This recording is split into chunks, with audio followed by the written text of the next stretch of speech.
What's going on, everybody? Joe at the Big Sky Model Workshop. It's time to do a USACC build update. We are getting close to the halfway point of things, so I thought I would show you where we are at. It's going to be too cold for me to lay paint, so this is probably going to be a good stopping point on the body for a short period of time, at least for the next week. So we'll be working on putting other things together. So I figured I would show you kind of where we're at, because there's some fun little unique details that I've had to work on. So first things first, we'll start over here on my left with what we need to do on the interior. So we had to do what a lot of other people have been doing in surgery, and that was combine the floor pan from the Hemi version with the rear seat from the GTS. But I have had to un-GTS my GTS, so I'm just I have one reference picture of the interior of this car, only one. And all I can tell you is that it is not a stripped down base model, but it is not a GTS. You did have the back seat.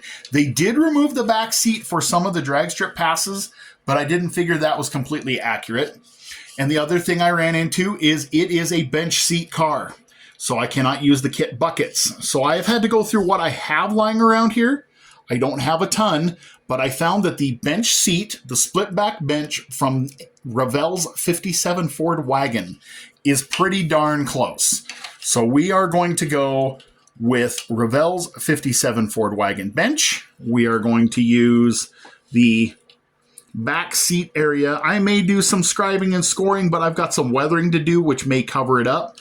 Honestly, guys, I'm not that worried about it. You're not going to see much of the back seat anyway, and we don't really have a lot of reference to go on, so I'm not going to beat myself up. I'm just kind of making the best of what I can out of the build.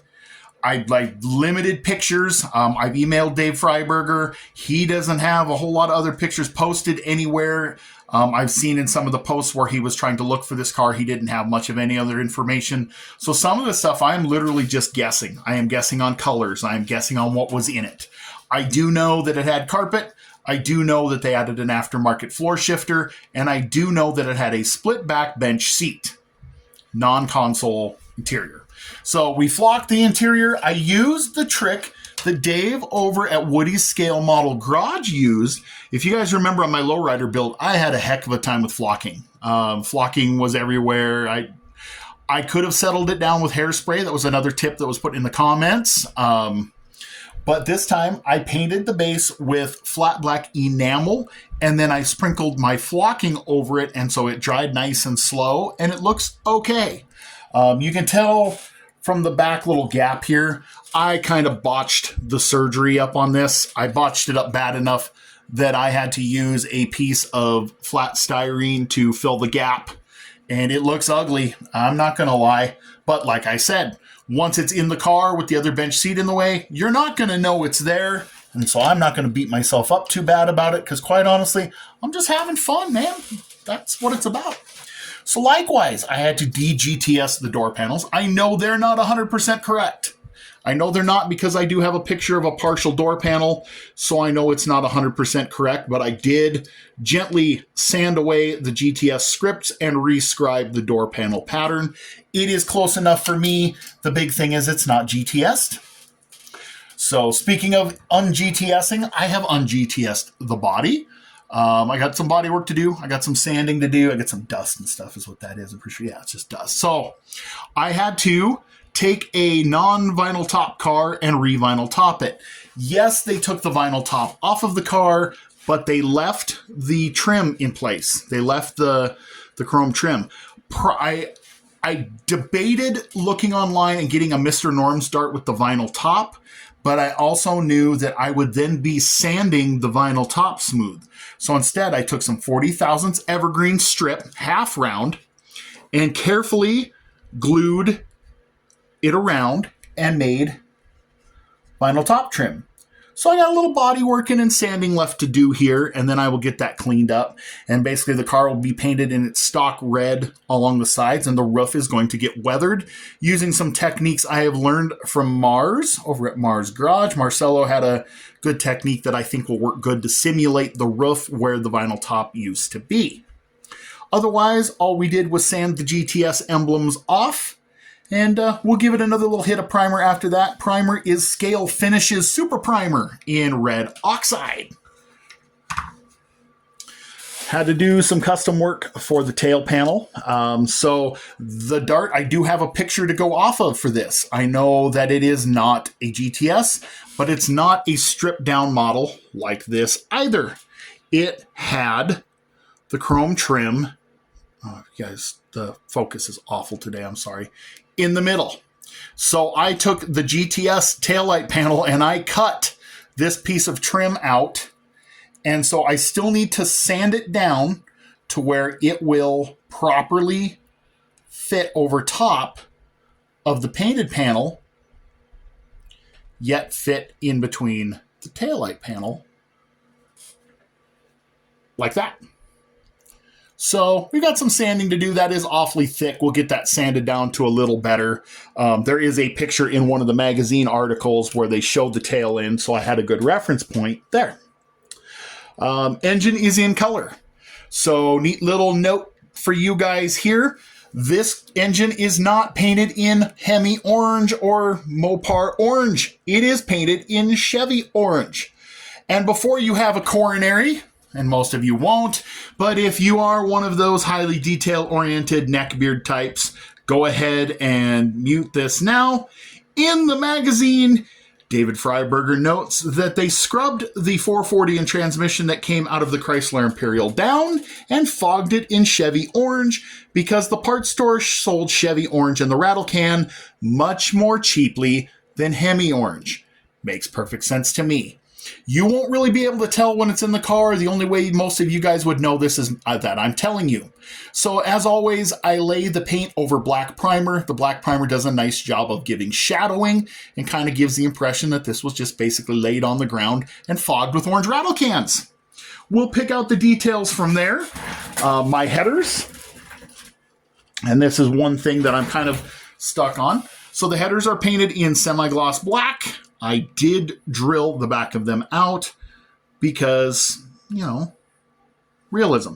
So one of the debates I'm having is if I put these headers on the car, I really, oh, my focus is fantabulous today. I don't know what this deal is.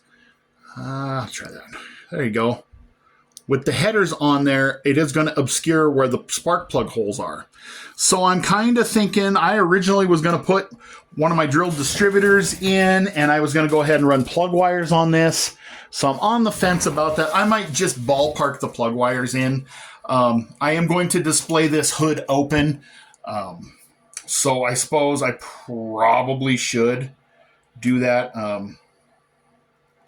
I got a little bit of playing left to do, so got some fiddling left to do on the hood. The hood is a flat piece from Hart's Parts Resin. I have some more body work to do on it. It is resin, and resin cast parts sometimes have little pinholes. I just have to be careful and let this take its sweet time drying, because if I try to dry it in the dehydrator, I am afraid it will warp. It is kind of soft, and I just don't want to mess it up. So I am going to display it probably open, because that just makes sense. I just think that that's the right way to do it. So we'll body work it and probably give it another shot of primer and go from there. The last big detail, and this is something I'm pretty excited about. So as you guys remember, when I did my last update, we are running these 28x9 slicks on cop car rallies that my buddy Josh at VCG Resins printed up for me. Well, the fronts that we had originally planned to use were they were open, non-trim ring, non-center cap Mopar rallies. And they were designed to fit the kit tires. Well, it just didn't look right. And after doing some measuring, we figured out that those kit tires probably scale closer to 16 inches. And it just didn't look right with those other wheels. So I let Josh do some brainstorming, and he worked a miracle for me and created a 14-inch rally on a basic front tire. So these are scaled down front runners that he printed for me on a 14-inch, a scale 14-inch non-trim ring, non-center cap rally for the fronts. Those are going to be abso-freaking-lutely perfect. Josh, I cannot thank you enough for all the help that you have given me on this project and just all the help and support you give me in general. Guys, this is time for me to plug my buddy Josh over at VCG Resins right there. You guys head to vcgresins.com. Take a look at all the awesome parts and accessories that Josh has to offer, and then you put Big Sky 10 in the discount code and save 10% on your order. Josh has been phenomenal. As his customer service is top notch, his parts are always high quality. As a matter of fact, I will be using one of his shifters in the build as well. Guys, look at that. That is phenomenal detail. Let's get it right side up. Phenomenal detail. And everything already comes off of the supports. You don't have to worry about breaking it, cutting it off. Always great stuff. Josh, thank you once again. Without your help, I would not have been able to nail the tire and wheel on this, which means I would not have been able to nail the look, which means I probably wouldn't have been able to even do this build. So thank you, Josh. You're my hero.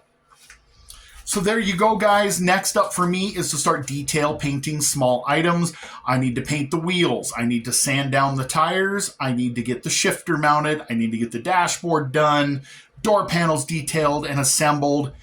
Assemble the engine. We will probably go ahead and wire it. One other little neat detail. We omitted the heater blower motor. In the real car, they omitted the heater blower motor, so I cut a little square piece of styrene and glued it in place, because on the real car, what they did is Freiberger had a Duster 340 that was too bashed to build. They used for parts, and he cut a square out of the hood to cover the hole where the heater blower motor was. So, like I said, this isn't going to be 100% correct, but as many of those little details as I can replicate, I'm going to do, because that's the fun of this. Just those little itty bitty details and intricacies. That's what's going to be fun. Chassis is primed. I went ahead and primed it in red oxide because it is going to be weathered underneath. I will paint the Matador red along the edges and start picking out details on the chassis to get it together. And then I'm going to do some light weathering. This car would have been 25 years old at the time of the build. It was a California car. We're not talking about rust or anything like that. We'll grime it up a little bit. Once again, I don't have a lot of underneath pictures to go off of, so I'm just taking a guess. We don't want it 100% perfect. This car sat for a long time. In the articles, like I said, you need a Dramamine to look at the quarter panels. Paint had sat kind of faded. I am going to be painting this in Matador Red from Scale Finishes, which is code P1968 Dodge Red. Right there. But I am painting it in base coat. And you're going to go, Joe, base coat has to have clear coat. Normally you'd be right. But remember, this car has sat. We don't know what kind of shape it was in, but I know in the pictures it wasn't very glossy. So I'm going to paint it in base coat, and then depending on how it looks, I may not clear it. I may matte clear it. I may clear it in some 500 and scuff it up. I haven't decided yet, but I figured this gave me the best flexibility to kind of figure out where to go there. And then, like I said, we will simulate the bare metal-ish on the roof where the vinyl top used to be. They did tear it off on the car as per the article. So I kind of am going to have to go off some reference pictures and some recollections of cars I've peeled vinyl tops off of to kind of remember what the metal looked like underneath and get that weathered properly. So the next time you see things here, hopefully everything is in color. I should have the chassis assembled. I should have the interior assembled. I should have the engine assembled, wired, and mounted, and the body should be red. At least that's the plan. We are down to just around 6 weeks to go on this. I'd actually like to get things done a little sooner. So I will give you one more update in a few weeks, maybe. Hopefully it'll warm up enough that I can lay color this next weekend. And then the next time you'll see it'll be in March when we do our reveal. So thank you guys for watching. Those of you who are working on USACC builds as well, good luck. Hope everything's going smooth for you as well. This has been a lot of fun. I do love Dodge darts, and I will definitely be building more darts in the future anyway. Thank you guys for all the likes and the comments and all the support. Let me know what you think in the comments as always. Thank you for watching. God bless you, and I'll catch you on the next one.